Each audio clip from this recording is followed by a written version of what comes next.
Even at my most distant, at the times when I detested him the most, he kept reaching out. For a year straight, he asked me every week when we were going camping. I thought he was just dense. Eventually, to shut him up, I agreed. We carried out the worn lawn chairs from the garage and set up a cinder block campfire at the site we had always used behind the house. We walked down the mountain path, talking in the warm sunshine we only got a couple months of the year. Those 3 obsidian rocks shimmered alongside the shore, almost like sparklers pressed against a dark window. I'll never forget that wet stone on my feet, or how those massive mountains looked even bigger in the lake's reflection. I felt small, but grateful. As the sun set, my dad found something I hadn't seen for a long time. The tree where I'd made my first carving when I was 6. I hadn't even carved it. My dad had helped me, but I still called it my tree. Something about seeing my name there made me open up, and we talked about everything that night in that old camouflage tent.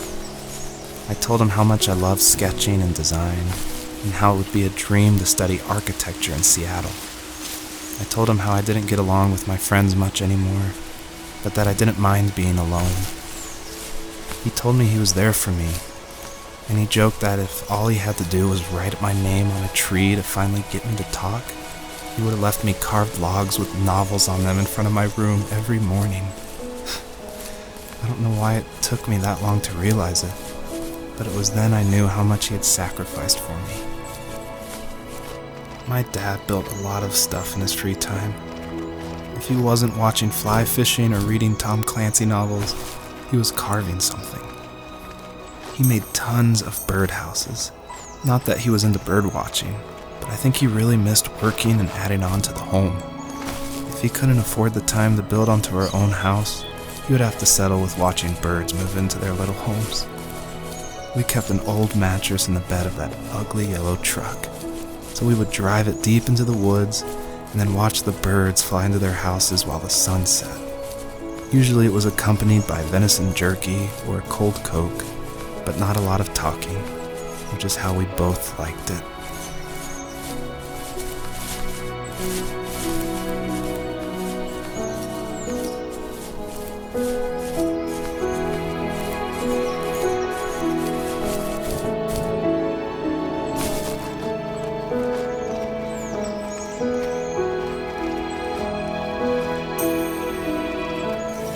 We were happiest underneath the evergreens.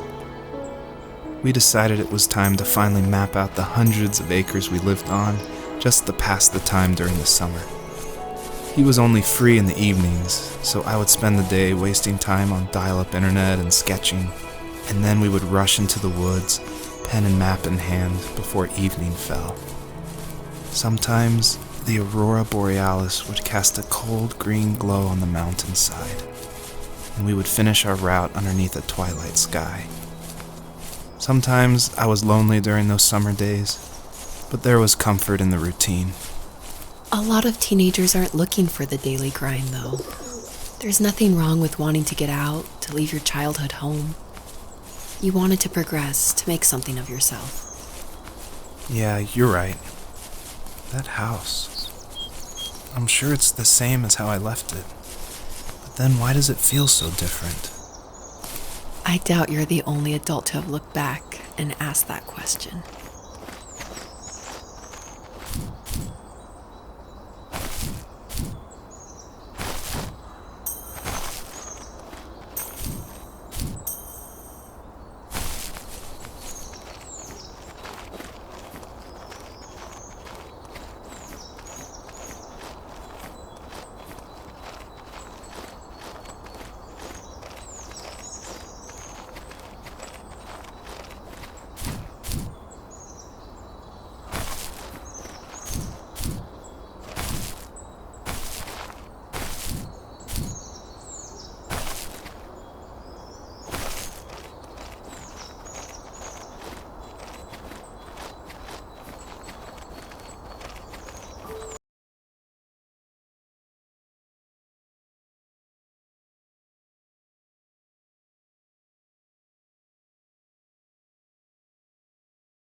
sister stood nearby, unfazed, like nothing was wrong.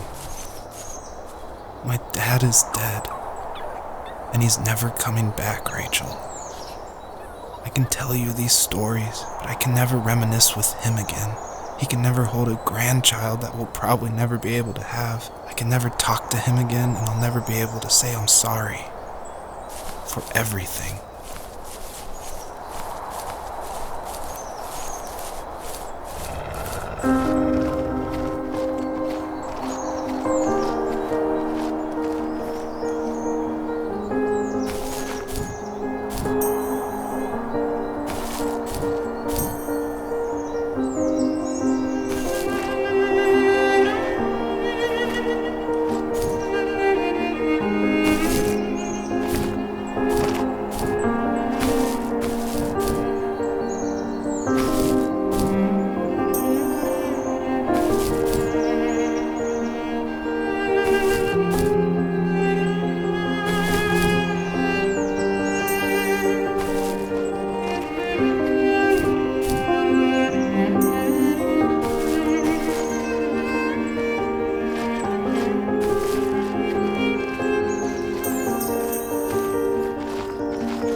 I need to go to bed.